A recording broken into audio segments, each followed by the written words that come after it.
Sound like an old man already. Oh, my pants are too tight. Sitting down's hard. It's a great way to start off. Well, just can't spread my legs at all. It just You can't man spread like you like can't man spread. I'm gonna make my pants into capris real quick. Oh, now you're like your dad. He calls Yeah. them man prees. Man Remember? prees. Man I'm gonna prees. call him dad prees. Dad prees. He'll be honored. So I wanted to tell you about a book I finished reading last night. Well, I finished like 3 comics last night. Maybe I'll tell you about those. I mean, I guess. Wow. It is called, I wrote it down because it's a long title.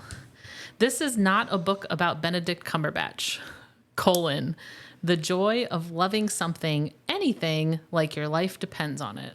And it's by Tabitha. Her last name is spelled Carvan, but I imagine it's like Carvin or something like that. Carvan. Yeah. Anyway. Yeah, so I wanted I feel like I remember seeing, like, you showing me it before you started reading it. So Yes. I totally bought it because of I borrowed it from the library because of the name. Because I was like, well, I'm pretty sure it's a book about Benedict Cumberbatch. Because, I'm a big... nerd. Yeah. Nerd. That too. But I'm also a big Benny Cumberbatch fan. What's the... Bendy Coggles. Yes. She mentions the name generator in the book. Really? The name generator website. But yeah, that was my favorite one. Bendy Coggles. I think there was something also that was like Crumplehorn was one of the last names or something. I'm gonna get the fridge magnet. Oh, you're gonna get. I think that's the one that Bendy Coggles is on. I don't know if that comes up in the online name generator or not, but yeah, a friend of mine gave me this. All right. There's Cummerbund Butterscotch, Pumpernickel Cabbage Patch, Boiler Dang Battleship, Beetlejuice Crumplehorn, That was it. Brandenburg Cumber, Bend and Snap Camel Toe, Wimbledon Custard, and then Bendy Coggles. Can't even Yes. say the one that we've been saying this whole time. It's my favorite fridge magnet that we have. It doesn't even hold anything up. It barely stays on the fridge on its own. Well, that's because her refrigerator is strangely not magnetic, and that frustrates the crap out of me. But yes. but yeah, that's one of my favorites. So outside of the funny names for good old Benny, I thought so. I mean, there was definitely some fan bend. And that works too. Add that to the name generator. Oh my gosh. There was definitely some good like fan stuff, right? Like, she talked about her fandom, but then also there's like all these little stories and, what are the anecdotes and things like that. So definitely that was in there. But what kind of surprised me was that I wasn't expecting it to be so like, it kind of ended up being like a poignant thing about fandom and joy. Okay. So first of all, she talked about, so she's Australian, and she talked about growing up in Australia and being a fan of certain bands so she was like young teenage girl.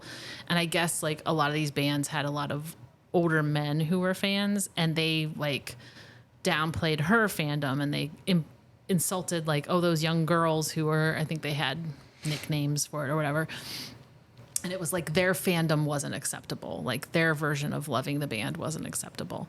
And she did go off on a little bit of a, no, it wasn't a tangent. I mean, I think it was the main point. She did talk a little bit about how there are certain things that women and girls tend to be fans of that are not considered serious, whereas a lot of men's I've seen this for Barbie and stuff as well. Oh, yeah? Yeah, I've seen it where there is a bunch of women that were talking about how you'll walk into an adult man's house and see all of their like Lego sets and stuff like set up, or their like video game action figures set up. But if you were to walk into a woman's house and see Barbies, and they had their Barbies put up on display, people would think that you're weird. Yeah.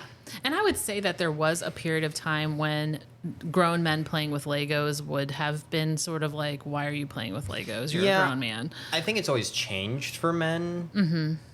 But I think because I think before you could still have that kind of stuff. I just think there were different definition of toys. Yeah. But I think it's always been that women need to mature faster than men, which is why women mature faster than men, probably.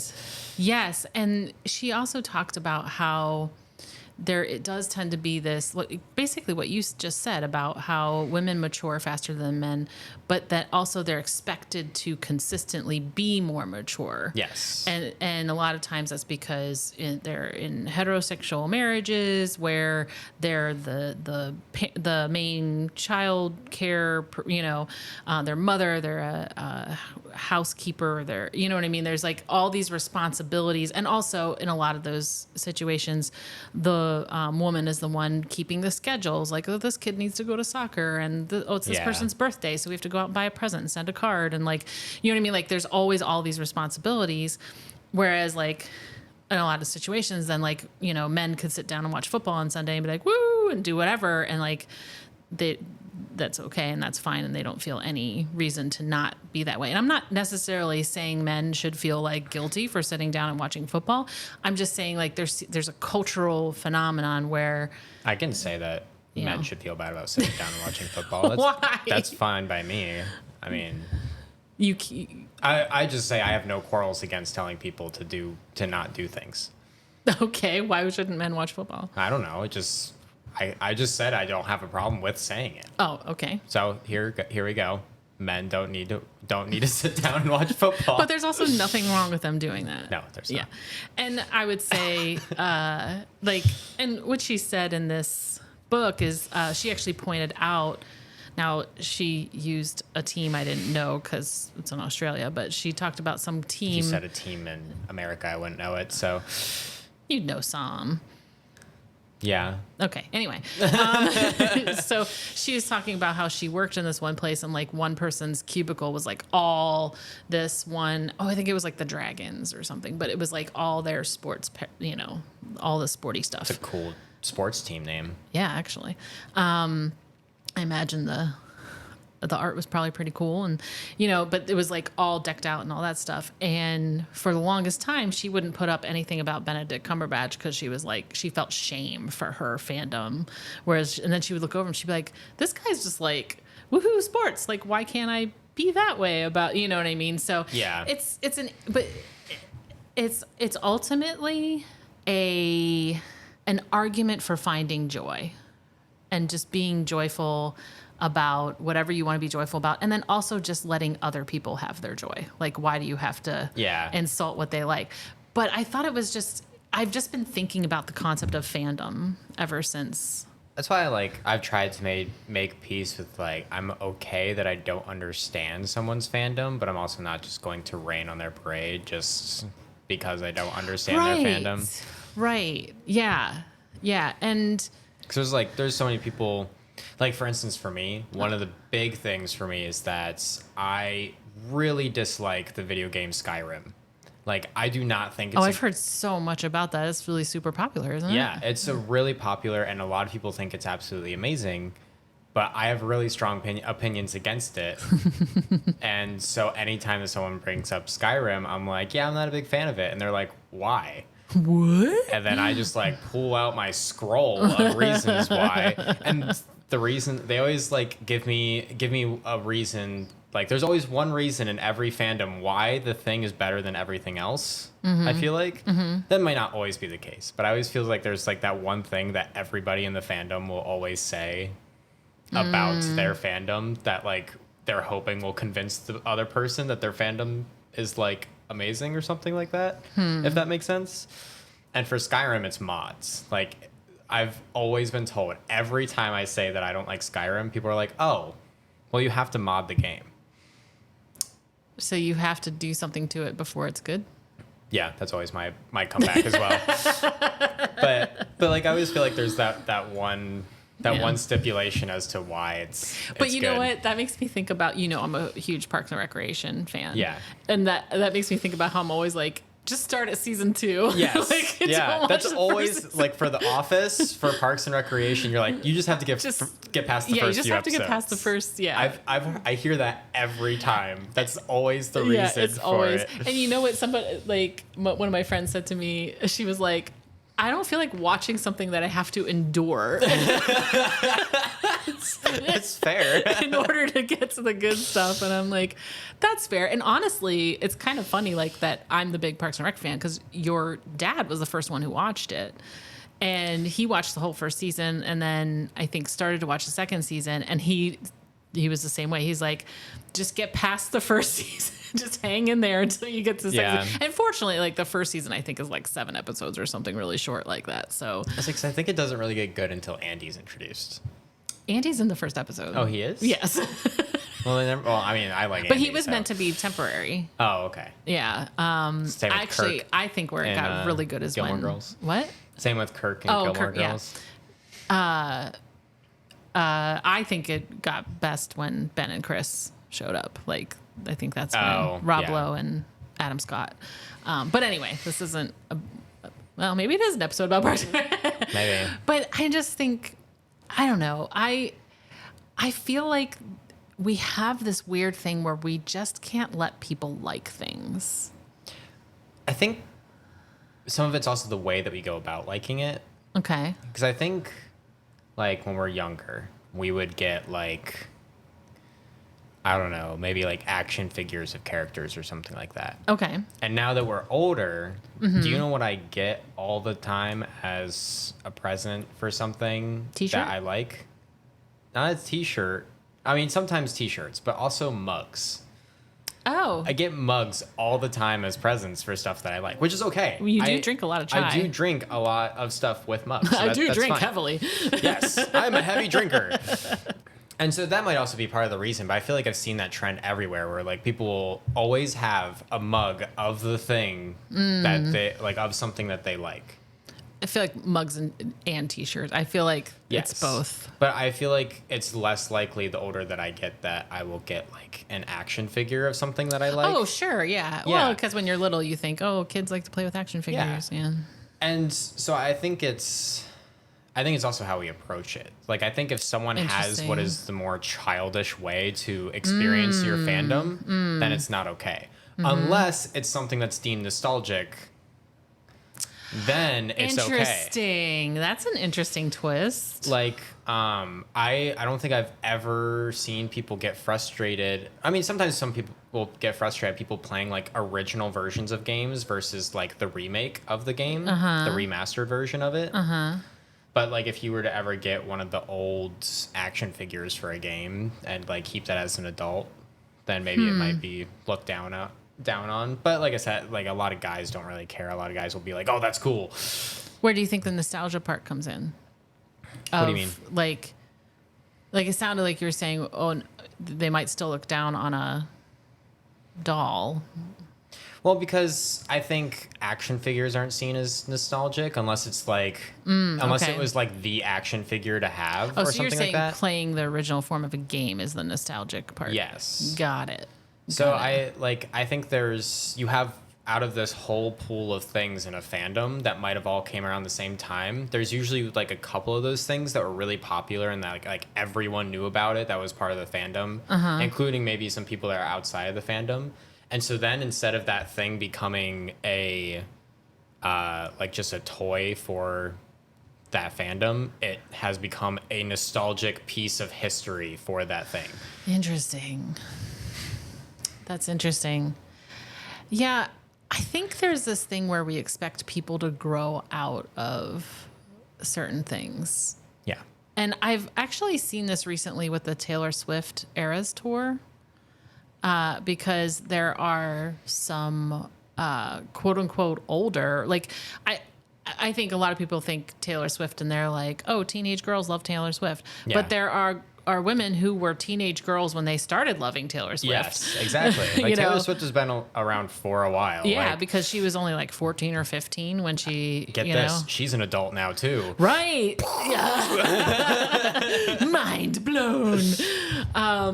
And like somebody made some comment about like some older women, and older was like in their 30s, being at Taylor Swift concerts. And I'm like, well, yeah. Like it's just like the people we see walking by here when there's a concert. They probably had like a shit ton of posters in their room as a kid of Taylor Swift. Like, yeah. Because also one of our friends I've seen on Facebook was like, had never been to one before, and she went to it and was like, thought it was absolutely amazing. Yeah. And like was like in tears. Yep. And like, I think a lot of people would find that weird. She's like grown adult with kids and married, and it's just like, right. I've seen a lot of TikTok videos where somebody was like, I guess I'm a Swiftie now. Like, and they were just like blown away. I mean, and she is very talented. Oh, something that this author wrote in this not Benedict Cumberbatch book, she talked a little bit about Harry Styles. And I thought it was really interesting because Harry Styles had some great things to say about his fans. Yeah. And he defends his fans all the time. He's a great person. Yeah, he seems that way. But she also wrote about how Harry Styles like kind of allows himself to be feminized by his fans and then leans into it, which is like, honestly, like the ultimate confidence in your masculinity, if you think about it. Not necessarily caring about your masculinity. Exactly. Or not caring.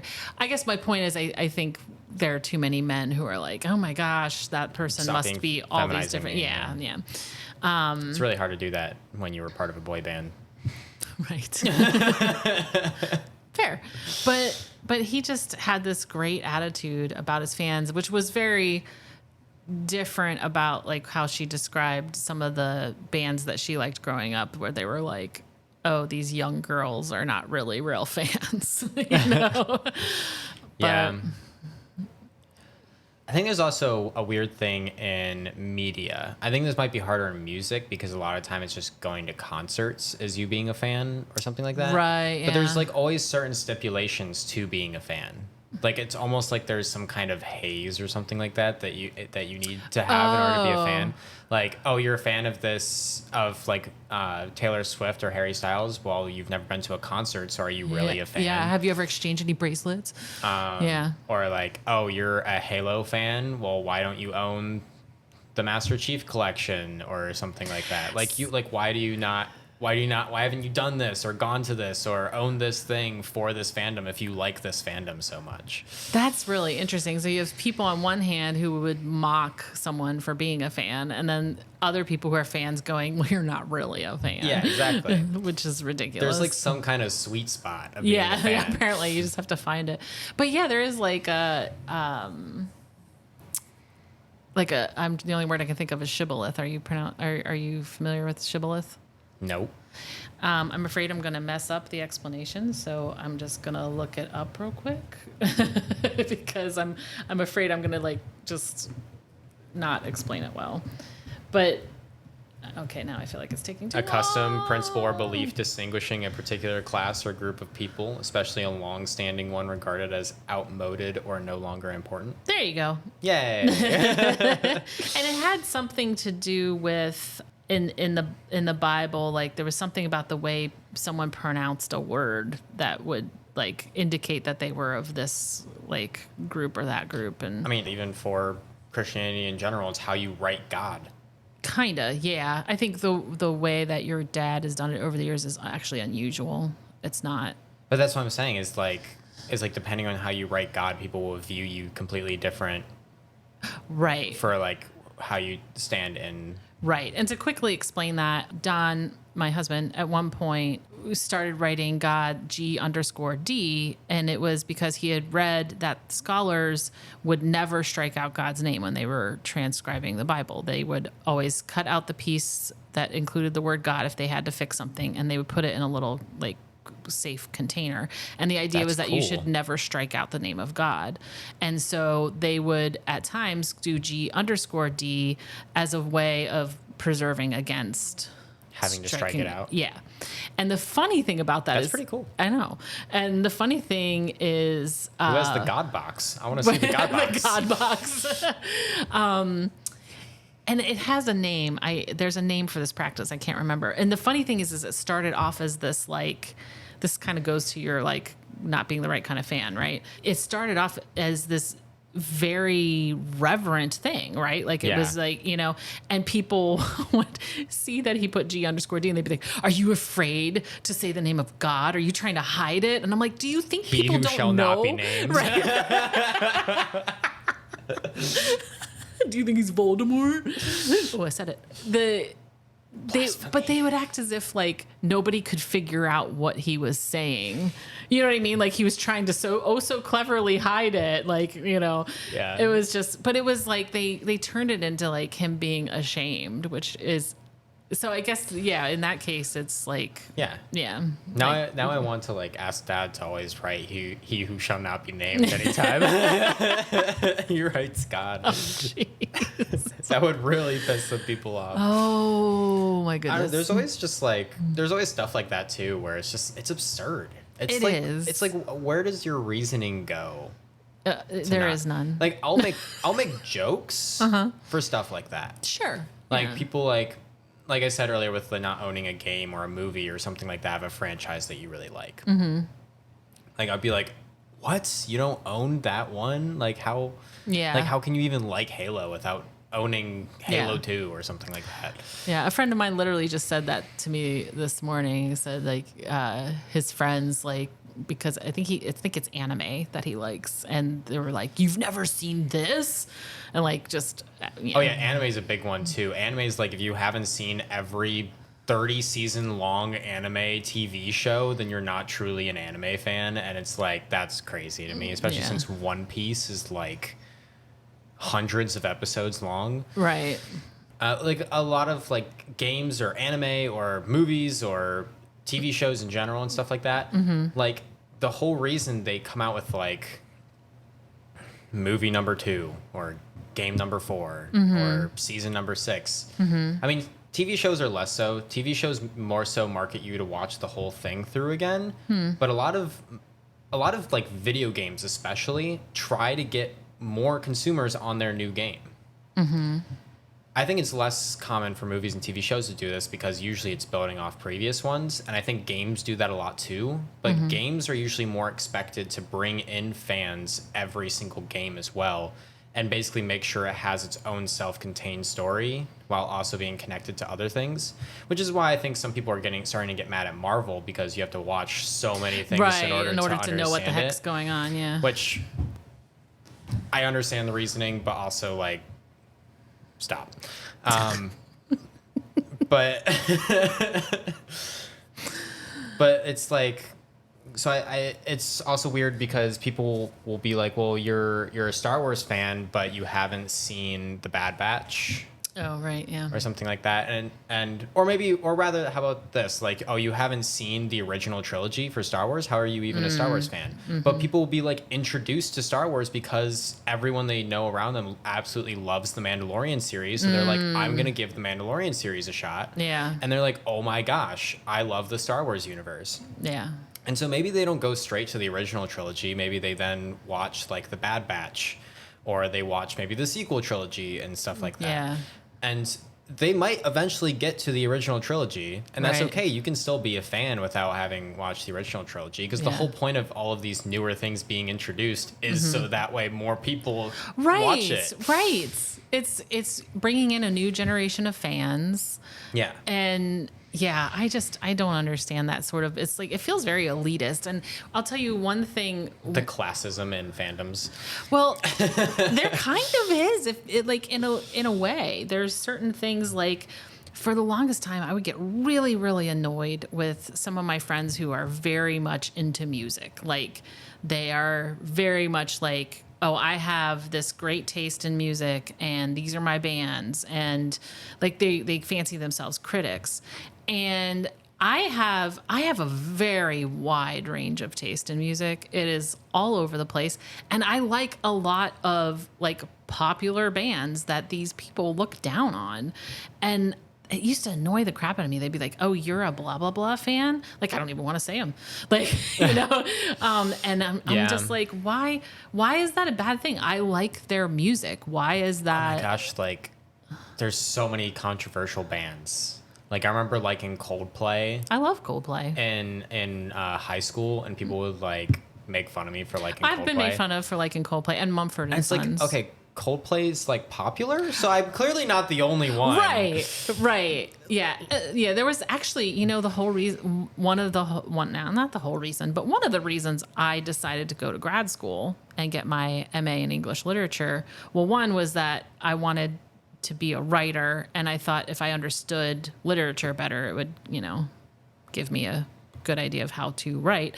And two, I wanted to better understand critiques, because I like a lot of popular books, like things that are not considered literary gold. You know what I mean? Mm-hmm. Because they're fun. The plot is fast. It moves along. Yeah. I like it.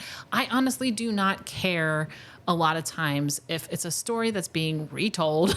You know what I mean? That's how like some of like the monster franchises are too, for like Godzilla. Like everyone's always like, well, I don't like Godzilla because it's like doesn't have any plot whatsoever. Or like, oh, the Godzilla versus Kong one that came out somewhat recently. Yeah. A lot of people or a lot of critics were frustrated because there wasn't as much human drama, and a bunch of like the fans of the Godzilla and Kong series are like, we're here for the monsters. We're not here for humans. Like we're here for the shitty plot and the big monster fights. Right. What else do you want? No, like just accept it for what it is. But like back to what I was saying about the English thing, I wanted to better understand why people were so critical and being like, this is literature and that's crap. Yeah. You know what I mean? And I feel like I definitely do feel like there are certain things, like there are definitely poorly done movies. Oh, yeah, for sure. There are poorly written books. But I think there's this in-between of like the like poorly written stuff and the like highbrow stuff where it's just not highbrow, but it's well done. I think it's what you can convince the person who's consuming it of what it is, like of itself, if that makes sense. Like if you can ensnare someone with the world you've created, then it doesn't matter how well it's written because you've already ensnared that person. Yeah. I mean, obviously it does matter how well it's written still, but to that person, it doesn't matter as much. Right. Oh, I'm trying to think of, I was just talking about a movie with someone the other day, and I was like, I loved that movie, but you have to like accept it for what it is. If you're looking for some deep insight into the human condition, it's not this movie. But you know what I mean? But it's kind of like the Marvel movies. Like Marvel movies are getting a lot of hate from different people because they're like, oh, they're formulaic and they're just repetitive and they're just about the fight scenes and the dialogue isn't great and blah, blah, blah. It is quite literally built off of the fight scenes. They do all the CGI before they write the plot. Oh, really? Oh, wow. I mean, I don't know about writing the plot, but before they like make a full script, it's about like the main, because that's how the stuff point, gets right? out so fast. Is because they start doing the CGI before they actually start doing all the acting and story stuff. Gotcha. Which is kind of crazy to think about because a lot of those movies are like so amazing. The only one who didn't really do it was James Gunn, and that's probably why the Guardians of the Galaxy movies stand out so much more than the other movies do. Guardians movies are good. Yeah, they are. But yeah, like I'm just like, you just need to appreciate it for what it is. It's a superhero movie. See, the interesting thing about that too is that's how comics used to be done as well. Like Stan Lee or Steve Ditko would draw out the comics, and then Stan Lee would come in and write all the speech bubbles in. Really? Yeah. So that is how they did it before as well. That's one of those things I've never been able to wrap my brain around. Like the music that I wrote when I was in college was orchestral, so I never had to worry about words. Yeah. But I always thought if I was going to write a song with lyrics, would I write the lyrics first or the melody first? But that's even can't figure that out. That's even actually kind of how storyboarding works. Like if you storyboard something, you're going to draw it all out and then write in all the lines and stuff like that. So comics are literally just a storyboard that doesn't get past the storyboard phase. You know, actually, if you think about it, I'm sure a lot of novels have big overarching, these are the things that are going to happen. Oh, yeah. It's not like they wrote this like fantastic gosh, dialogue and then, you know. J.K. Rowling like had basically the entire Series of yeah. Harry Potter plotted out before she started writing it in. Yeah. And that's crazy to me. That's why stuff is so well interconnected in it. Yeah, there are some things that do that And that's really crazy. well. Yeah. Actually, also thinking back on like the whole classism thing, there actually kind of is a level of classism now with the internet, because now you have like things that are literally called fandoms online, where like the fandom wikis and stuff like that, where you can find all the information on the different. Like there's the insanely huge Marvel fandom where they literally have a synopsis for all the thousands of comics that there are, and all the characters that have appeared in them and everything. Wow. And like, but there is a certain level of classism because the people who have either been really long-term fans or are really invested in it and managed to get themselves to a certain point are like moderators on these sites, or they're moderators on Reddit or Discord servers or any of that kind of stuff. And so there's almost like a certain level of dedication that you have to give in order to become these higher ups online that manage stuff based on the fandom. And that's like crazy to me that you can actually get to a point where you're like in charge of part of the Marvel comic fandom. Like, and this might just be some like person that just goes and works at a coffee shop and then at home goes and like checks up on their Marvel, on their like little corner of the world that they have, that they own somehow. Like, that's crazy to me. It's also really cool though. Yeah. To think about it. But Yeah. But honestly, most of the time, those moderators don't really look down on people, to be fair. I was going to say they probably...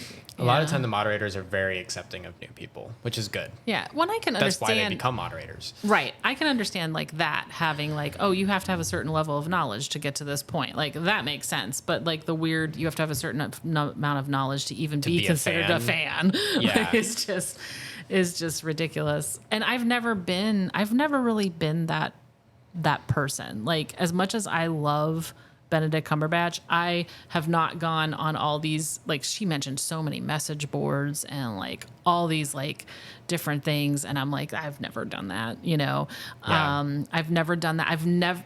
Even though I have favorite bands, I would say that it's really hard for me to list favorites because I like so many different things at different intensities at different times.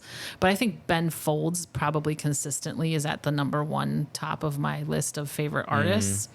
But I don't actually know that much about him. I'm just like, he's talented and I like his music. Yay, you know.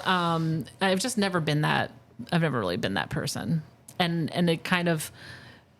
I don't know. I'm like... Yeah, I guess I was never like hold someone up on an altar. Yeah, but you do the digging in like Marvel and Star Wars and stuff to like know the lore. Yeah. And stuff like that. And I've never even really... the lore. It's actually what I'm working on my other podcast right now. That's true. It's the lore for video games. Are you going to try to slide a promo in every Yes. podcast episode? I am. Go check out my podcast, AFcast.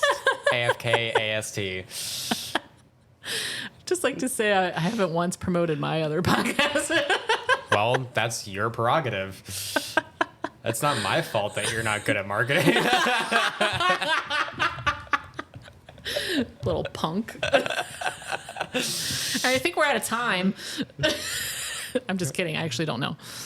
Okay, so any final thoughts on fandom, being a fan, loving things? Love what you want to love. Yeah. Love who you want to love. Well, that too. Yeah. I'm a big fan of my husband. I'm just saying that because he's in the other room and can hear me. Yes, I think especially with the Barbie movie now, it's definitely taught a lot of people not to be ashamed of what they like and what they love. Like, I thought it was a great minor plot twist that, I guess I shouldn't spoil it, so never mind. But oh yeah, dude, spoilers. Yeah, man, now I don't know what to say. You know, I do want to add this one quote. I wish I had saved more of it. I just did like a screenshot because I borrowed the book from the library digitally. So she has this moment in her book where she talks about how we also sometimes mock the things we loved when we were younger, whether that was as a child or like maybe, you 10 years from now might be like, what was I doing in my 20s? Like that kind of thing. Yeah. And I like that she said here, why do people need to aggressively disown things rather than be left to dissolve happily into the fabric of one's personal experience? Why not leave a space for that impact to maintain its resonance? Why drag a sweet memory out into the town square and shoot it in the head? And I was just like, that's a great point. Like, there have been so many things I've been ashamed to love over the years or to express enthusiasm about. And, there are some things I definitely should be embarrassed about, not fandoms, but other things. But why would I look down on that? I was like, oh, that was something I liked for a time and I don't anymore. Or even if I do, like, that's perfectly fine too. Like, I think it just keeps coming back to love the things you love and don't be ashamed about it. Pursue joy. If something brings you joy, pursue that. Yeah. Yeah. I feel like another thing as well with that is also don't be rude to people who like aren't a part of your fandom. Right. Yeah. Because that's definitely a thing for like stuff that you experience in your childhood. Like, oh, you never watched this childhood show that we all watch. Right. Like, that's something I hear a lot. Is that, oh, you didn't watch. You've never seen this? You never saw this show as a child? Yeah. Type of stuff? Yeah. And yeah. that's also rude, man. Okay, So moral a lot of the story, don't be rude. A lot of it is joking, but sometimes it does get pushed a little far. Yeah, and I think that's just what it comes down to is being respectful of each other's likes and dislikes. And yes. Yeah. Maybe even just try like checking out their fandoms and see if you like it too. Like, try out things. I mean, obviously, if you're being forced into it, you have every right to be petty and not try it at all. But if you're not being petty, then give it a shot. Yeah. Right. I'm all for pettiness. I know you are. Yeah. Yeah. So you summarized, and then we added a few more things. But Yes.